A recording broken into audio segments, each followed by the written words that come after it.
Welcome to Both Sides of the Story. I'm your host, Alan Janae from CBS 4. Thank you for joining us. Now, our special high school debate series returns here, challenging our students and our viewers to look at important Colorado issues from both sides. Each student will offer a case, ask and answer questions of their opponent, and offer rebuttal. We'll also feature an expert judging panel that will chime in with questions of their own.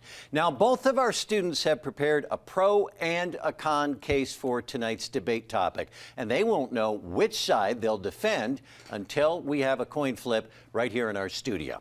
Now, we've added a brand new element this year. A winner will be chosen from each school, then we'll go on to compete in the semifinals. Then we will ultimately name a both sides of the story champ. So be sure and watch throughout the season as each of our winners are named, and get ready to move on through the tournament.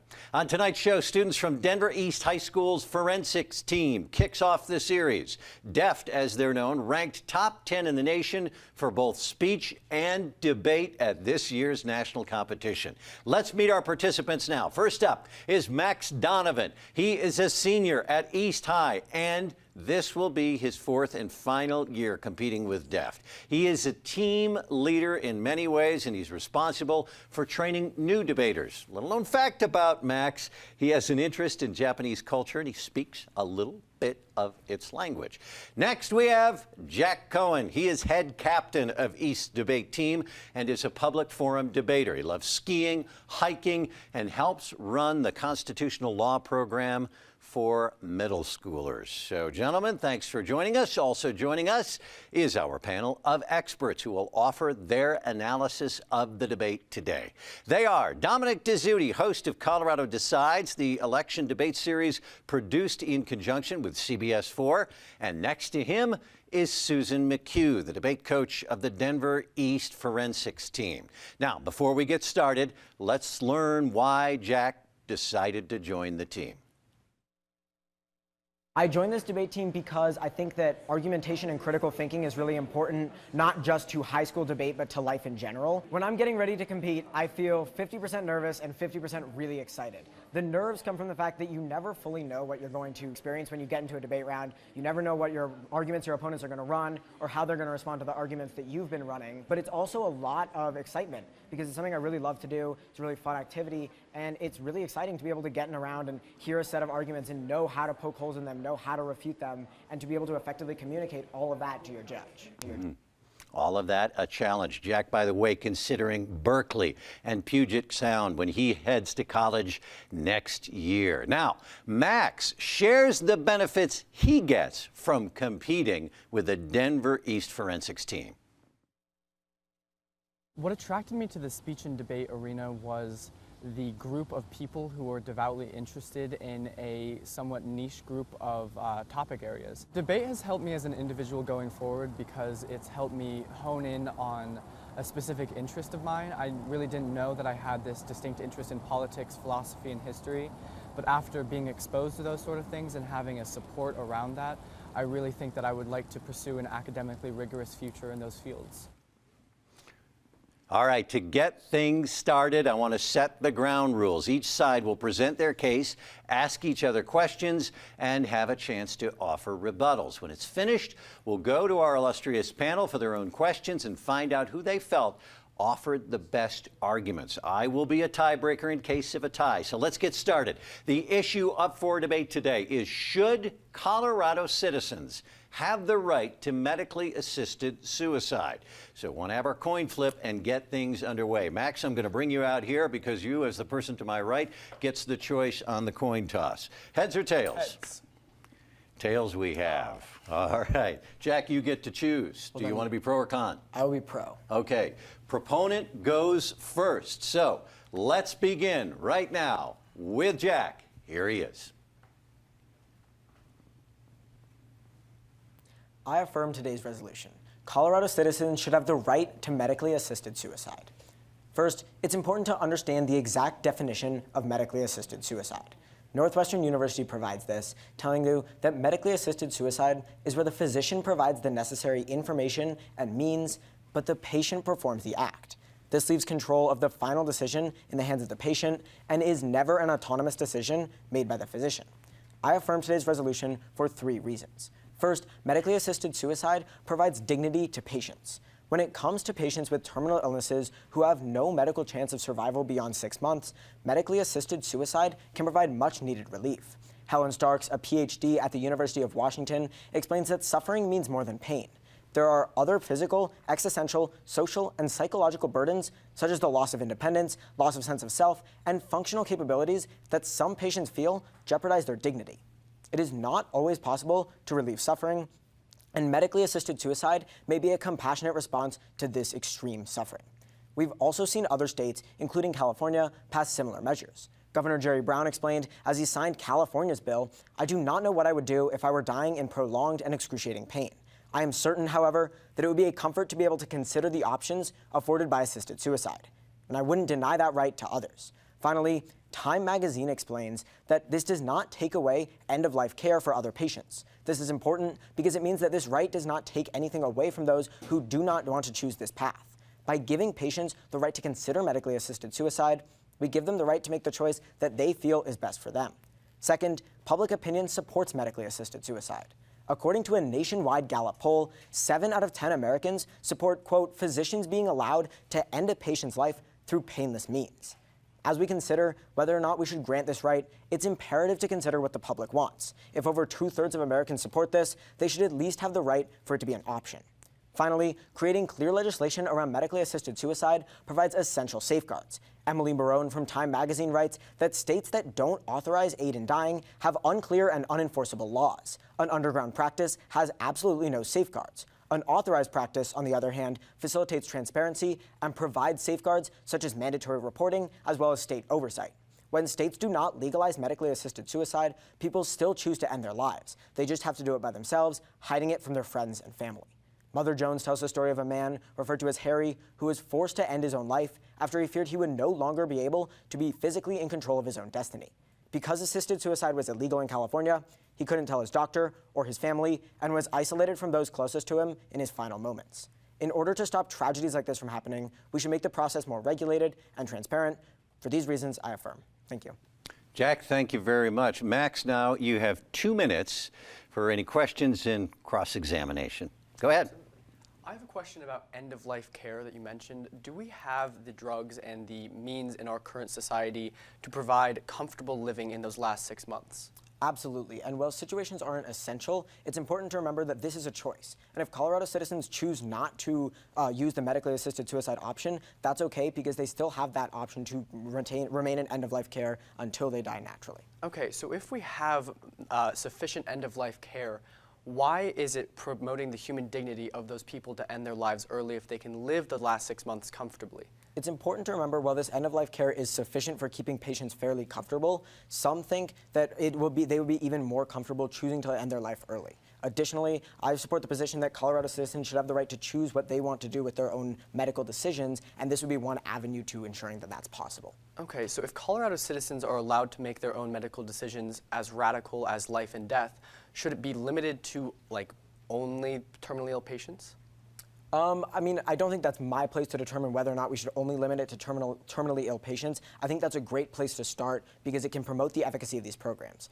Additionally, it's important to remember that under-the-table programs are a lot more dangerous, and this would help to solve that by instituting regulation. Let's discuss under-the-table programs. You mentioned the restrictions that are put on medically assisted suicide. What are those restrictions?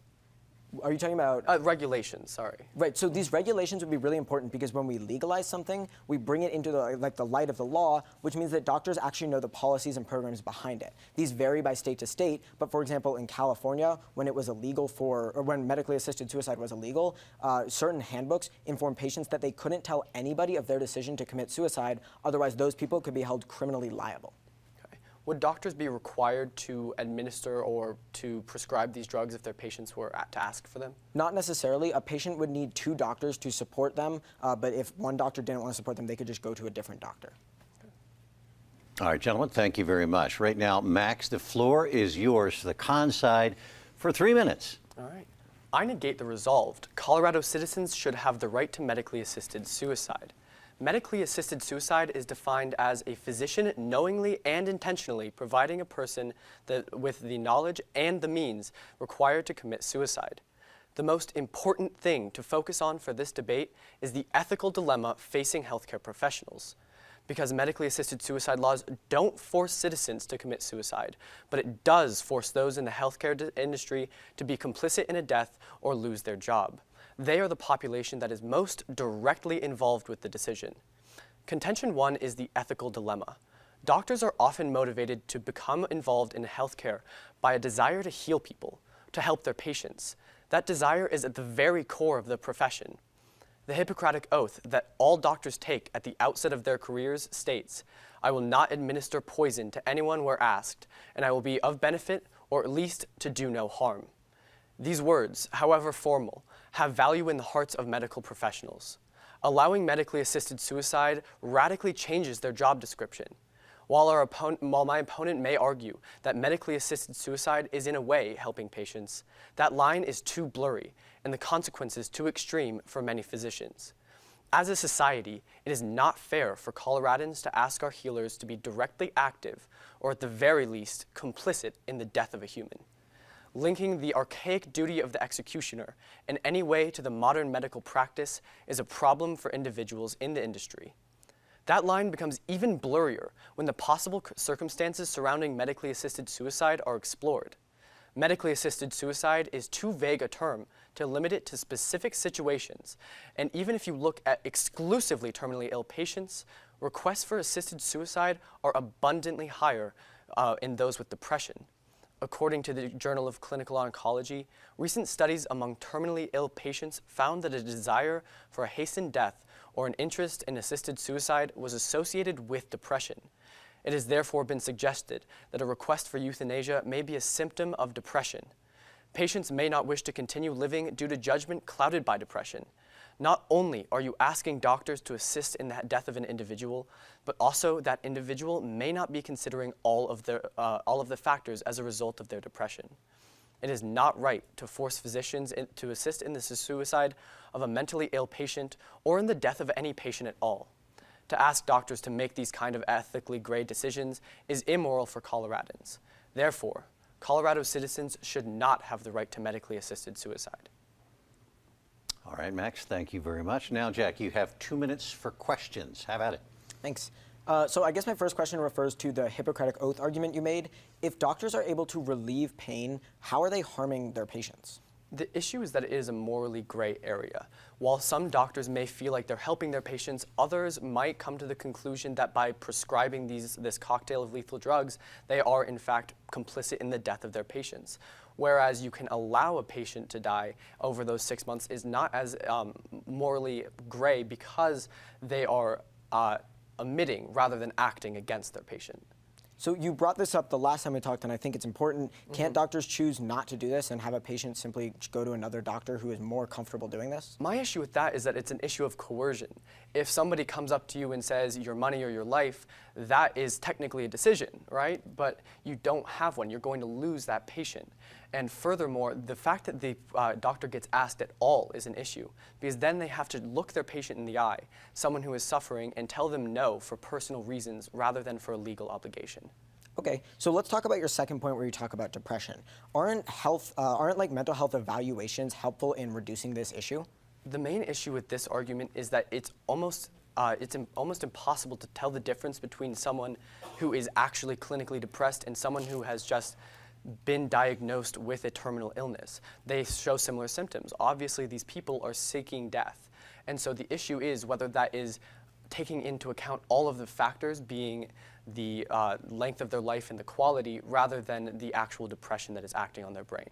Yeah, so why shouldn't we institute regulation that would help us address these issues better instead of having a lot of these people who are depressed and still want to commit suicide just doing it without the consent of their doctor? I would say it's almost impossible to tell the difference. That's the issue, is that there are systems in place, and I don't believe that there are systems that could be improved. You have to essentially treat depression to be able to access a moral world here.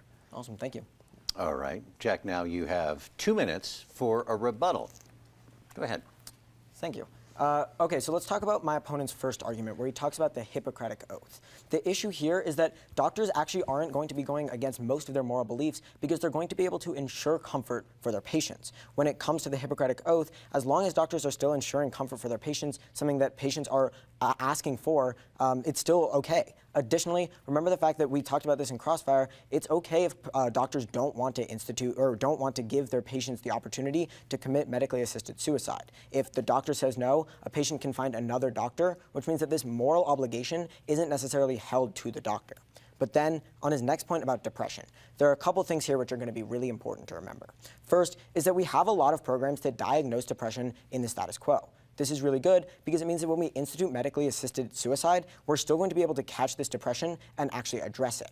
But then it's also important to remember that when we institute medically assisted suicide, we institute regulation, which is really beneficial because it means that we're going to be regulating these programs and actually ensuring that first, 2 doctors have to sign off on this, and second, we're instituting these mental health evaluations, which are really good. When we institute these mental health evaluations, it means that patients can actually get help if they need it, or doctors can understand that patients aren't depressed and actually understand what they're trying to do and are doing it in sound mind. Overall, it's incredibly important to give choice to Colorado voters, and when we institute a policy that allows them to commit medically assisted suicide if they choose, we still do that, and we don't take anything away from the people who don't want that. Jack, thank you very much. Max, now you have 3 minutes to respond and close. Go ahead. All right. First of all, I'd like to address the issue of dignity. So, what my opponent said in cross-examination when asked was that you can still have a comfortable life in those last 6 months